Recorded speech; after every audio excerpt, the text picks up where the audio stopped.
Assalamualaikum warahmatullahi wabarakatuh. Perkenalkan, nama saya Alia Yasila dengan nomor BP 24 Saya berasal dari jurusan Teknologi Rekayasa Bioproses Energi Terbarukan. Di sini saya ingin memaparkan tugas dari mata kuliah biokimia yang berjudul metabolisme karbohidrat secara glikolisis.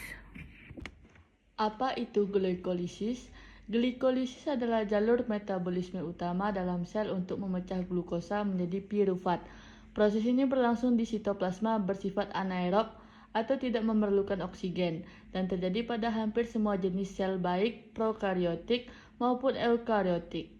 Jalur ini terdiri atas 10 reaksi enzimatis yang berlangsung secara berurutan, dimulai dari aktivasi glukosa hingga pembentukan 2 molekul pirufat. Fungsi glikolisis. Fungsi utama glikolisis adalah menghasilkan energi dalam bentuk ATP dan elektron berenergi tinggi dalam bentuk NADH.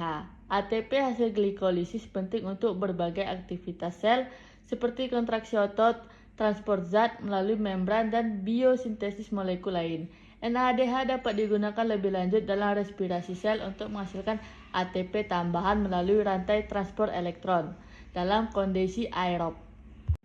Nah, tahapan glikolisis ini ada 2 fase, yaitu 1 fase investasi energi dan 2 fase pembayaran energi. Nah, hasil akhir dan regulasinya adalah secara keseluruhan reaksi glikolisis dapat dituliskan sebagai glukosa ditambah 2 NAD+ ditambah 2 ADP ditambah 2 PI menjadi 2 pirufat ditambah 2 NADH ditambah 2 ATP ditambah 2 H2O ditambah 2 H+. Hasil bersih dari satu molekul glukosa adalah 2 ATP atau energi langsung yang dapat digunakan sel, 2 NADH atau dapat menghasilkan lebih banyak ATP di mitokondria pada kondisi aerob, 2 pirufat atau bisa masuk ke siklus Krebs jika ada oksigen atau difermentasi menjadi asam laktat atau etanol jika anaerob. Regulasi utama jalur ini terjadi pada enzim heksokinase untuk mengontrol masuknya glukosa ke jalur metabolisme. PFK1 yaitu titik kontrol paling penting sensitif terhadap status energi sel.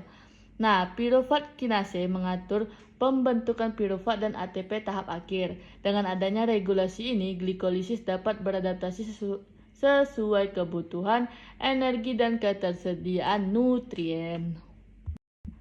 Nah, kesimpulannya adalah glikolisis adalah jalur metabolisme universal yang memecah glukosa menjadi 2 molekul pirufat di sitoplasma.